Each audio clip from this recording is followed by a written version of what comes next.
Wow. Week 12 in the books, finally. Sorry, boys. Took a little bit of time, but we're back and better than ever. Here are the results from Week 12 matchups. Vandy could only put up 7 against Auburn. He puts up 49. Big day for Coach Stevenson. He's looking to keep that momentum rolling. Next, Mississippi State against myself. I'm actually a little upset that they put up 14 against me, but I did have a pretty solid offensive day. Also put up 49 points. I am now 9-1, 7-1 in the conference still. Next, UCLA going up against Nebraska, and they're really just going to demolish them. They're going to show the college football ranking system that they deserve to be higher up on the poll than Nebraska, and they just wind up demolishing them. Good week for Coach Waymer. Next, the battle of the Florida teams. Miami Hurricanes ranked number 10th, only wind up putting up 24 in that high-powered air raid offense against Florida. And Coach Octor, this was a rivalry game. Coach Octor kicks their ass. Good stuff. Next, our only user versus user matchup for this week. Mizzou ranked 21st. They couldn't keep up. This was also a rivalry game. Coach Segura, Tony Segura Jr., he puts up 59 points, and he was ranked 12th. He's 9-2 now and 6-2 in the conference. Next is Kent State against Miami. I had to sim this one, but the computer was pretty friendly to Coach Slick. There you go, bud. He winds up winning, putting up 38 points. Next, this was a surprise. I had to sim this one as well. Arkansas demolishes Texas. They just didn't come to play, and that's a big win for Coach AJ and his squad. Also a rivalry game. He puts up 38 points as well. Look at that. Coach Snyder brothers both put up 38. Good stuff. Lastly, Wake Forest also had to sim this one. Wake Forest rivalry game against Coach Veraco in North Carolina Tar Heels. The Taliban Tar Heels, they end up losing. Wake Forest puts up 33, my lucky number. Coach Veraco, during the sim, the computer was not friendly. Only had him put up 21. Give me one sec. Okay, here we go. Top 15 this week. We're back. This is South Carolina versus Mizzou. Nick Harbor. That's not Nick Harbor. That's number 1. I don't know who that is, but he was wide open down the sideline. He throws a bomb, and Coach Segura loves throwing those bombs. Touchdown. Same game, number 14. He's up 7-0 at this point with the ball. We got a corner route this time. That is Nick Harbor. He's not being covered. That's a touchdown. Next, we've got UCLA versus Nebraska. He's up 28-10 at this point. 4th and 10. He's going to go for it. And he gets a big conversion there right at the line. Big throw, big conversion. Next, Mizzou in South Carolina. Again, perfect timing user pick in the end zone. Next, same game, 35-24 at this point. Another bomb to Nick Harbor. And he's going to showboat on him into the end zone, rubbing it in. Same game, 14-7 at this point. Number 10, he's going to roll out right and throw another bomb. I mean, Jesus Christ. Nick Harbor again, he's not being covered, taking the top off the D. UCLA, Nebraska, number 9. It's right before half. Clock is ticking. He's going to throw a bomb. Look at these bombs taking the top off the D here as well. Right to the back of the end zone. J. Michael Sturdivant catches it inbounds. Touchdown before half. Number 8, Mizzou, South Carolina. Again, 24-45 at this point. 1:41 left in the game. Coach Hess needs to do something, and he does. He throws a pick, and that's a pick 6. Tough. Next, number 7, same game, 28-17. This is a run to the left, and he's going to break a couple tackles, and he's not going to be caught. Yeah. Good run there. Love a good run since this is a passing league. Great run there. Nebraska, UCLA, number 6. Dylan Raiola breaks a sack, breaks a tackle in the backfield. sheds the sack there and then throws a strike for a touchdown. Big play by the computer. We've all been there. Number 5, same game, UCLA halfback swing to the left. He's going left. No one touches him until there, and he gets trucked at the goal line. Touchdown for Harden. Next is Florida and Miami, 0-0. They're going to punt the ball, and look how fast this dude is. Holy shit. He just swings out to the right. And just if you didn't know, this guy is the best returner in the nation as of now. Probably going to win that reward, or award rather. Number 3, Nebraska UCLA. We're going to get a 2-for-1. That's a big sack loss of like, I don't even know what it was before this, but it's 3rd and 15 now. It looked like he lost 10 or so yards.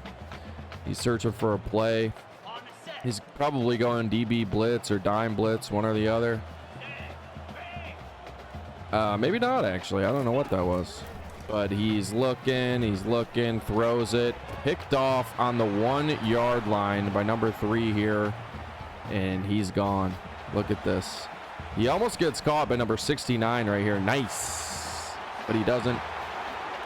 Touchdown. Same game, number 2. Look at this shit.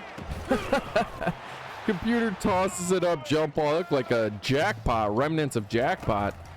Good stuff. Number 1, Florida game, rolling out left, throws a strike wide open, and whoop, hurdle, man. You gotta love the hurdles. Great play. Back to the stats.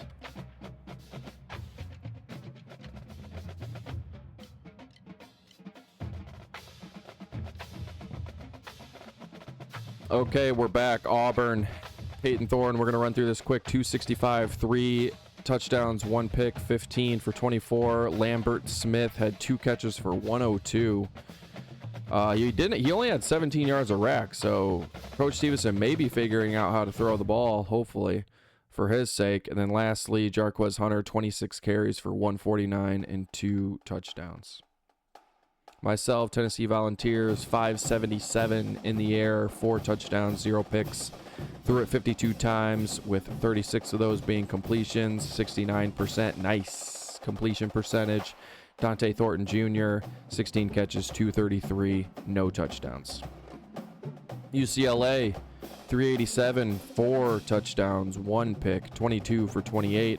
Pretty efficient with 2 catches, 107 for J. Michael Sturdivant and a touchdown. Florida, 252, 4 and 1 for DJ Lagway, 14 for 23, 5 catches for 104 for 3 touchdowns for that Dyke fella. That was that guy that just hurdled that man. Mizzou, 305, 3 touchdowns, 4 picks, 19 for 33. Also had a nice ground attack for 14 carries for 114, 8.1 average. And then LB3 had 5 catches for 172 and 2 touchdowns. South Carolina, big win for them, 142, 2 touchdowns, 0 picks, 4 for 7 for Ashford, the backup QB. Don't know what happened to Lenora Sellers, but 217, 2 touchdowns, 3 picks for him, 12 for 18, I guess after those 3 picks. Coach Segura had enough, but he did have a nice ground attack as well, similar to Coach Hess. They were spreading the ball around on the ground and in the air, 14 carries, 167, 2 touchdowns. And then Nick Harbor, you saw those clips.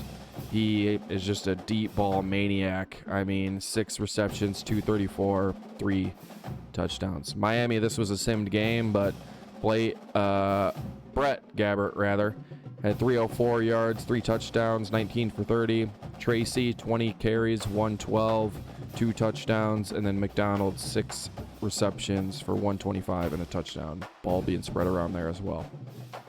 To Arkansas, 215, 3 touchdowns, 20 for 25. This was a sim game, 7 receptions, 61 yards. But look at that, spreading the ball around a lot. Sigtegna, Tesla, Armstrong, a lot of really good players on his team that were making some plays. UNC Taliban Tar Heels, 300 yards, 3 touchdowns, 0 picks for Johnson, 22 for 36. McCollum, 6 receptions for 105 and 2 touchdowns. Duo of the week. It was close since Coach Segura wound up playing 2 different quarterbacks. It was tough to give it to him, although Nick Harbor had that monster game. So did Thornton. Although he had 0 touchdowns, 233 yards, and then Nico is really making a name for himself in the award runnings. We'll talk about that in a moment. Before we do players of the week, defensive side of the ball, Auburn had Philip Blighty. I don't know. He's D tackle, 6 tackles with 1 sack. And here we go. Not many changes here. Best defensive back, still Jalen Davies, and got a few other guys from the SEC in that list as well. Best linebacker, Harold Perkins, is up at the top. I'm second, and we've got the top 4 of the top 5 after that. So good play on the linebacker position from our boys. James Pierce Jr., best defensive player as of now, and we've got a few others listed down there trying to make a name for themselves. Best head coach, Bill Straight. Don't know who this guy is, but number 16, Memphis. Let's try to make a move. Tony Segura Jr. and myself are making moves up towards the top there. We'll see what happens with that. We're probably going to wind up playing each other in the conference championship. So a big, game coming up in a few weeks. Best running back, no surprise, Jarquez Hunter, but we've still got the top 3 guys there. So good stuff there. Best QB, Will Howard. I'm right behind him, trying to make a move. We've got best receiver, Xavier Thomas, and then we've got quite a few of our guys right after that. So hopefully we can take over that top spot. Best tight end, still Boardingham. I'm behind him, and Bryson Nesbitt is still behind me. Not much changes there. Best returner, we just saw him have one in the clips, and that allows him to take over the top spot once more. TJ Abrams, best returner in the league as of now. Player of the year, Will Howard is 1, Jarquez Hunter 2, Nico is 3. On to the 2024 Heisman Trophy race presented by Nissan. Will Howard has now taken over the top spot. Jarquez Hunter falls down to 2. I have moved up to number 4. Hopefully one of us can win it. Conference standings, it's me and Coach Segura, 1 and 2. With UCLA, Coach Waymer not far behind. Auburn, Coach Stevenson not far behind him. And then a few other players trying to just make a move for the end of the year. Here is the college football playoff. This has changed quite a bit, especially after that loss that Texas just endured against Arkansas. Shout out the Sim situation. South Carolina has now moved up to the 7th seed as well. I am the 2nd seed. So it looks like we're actually going to wind up, as it stands today, we're going to wind up playing each other in the conference championship. I'm sure some things will shake up after that, depending on who wins, who loses. But as of right now, we're both going to play each other in the 2nd round in the quarterfinal. So that'll probably change, but good stuff. As a reminder, here is the trophy. I didn't look at the poll results. Forgot I sent that out. Most people were voting for the conference champion to receive the trophy, so if that's the case, I will abide by that, and that conference championship is coming up in a few weeks. But before we get there, we've got to talk about week 13. We've got Louisiana Tech, not bad, 4-6, going against Arkansas and Coach AJ at home. He's 4-6 as well, trying to get to 500 before the end of the year. Next, Texas A&M ranked 8th, 9-2. Going against Coach Stevenson. He's going to have a tough computer matchup, but he is at home.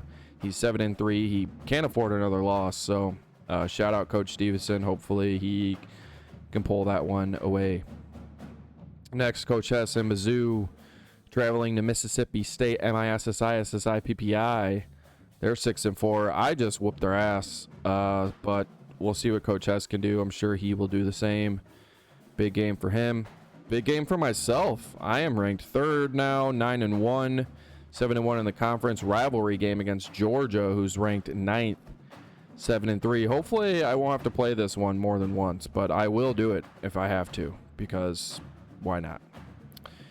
And this is funny. I almost had a stroke trying to figure this out. I remember someone mentioning this at the beginning of the year, that USC has 2 games during the same week. I don't know how they're going to pull that one off. It looks like they're kicking off at 3 p.m. in Pasadena, California, and they're expected to kick off at 3:30 p.m. in Oxford, Ohio. So we'll see what happens with that. That is interesting. Shout out Coach Waymer and Coach Slick. both looking to beat up on those Trojans. I don't know what the game is thinking or how it's going to figure this out, but whatever. Not my problem. Then lastly, we've got 3 buys. So Coach Segura is now ranked number 7 in the nation. He's 9-2. He's going to have a bye, trying to rest up before these last couple of weeks. Coach Veracco also has a bye at 4-7. Coach Octor has a bye as well before we get to week 14. I'll see y'all again soon. Have a good one. Good luck. Have fun. Bye.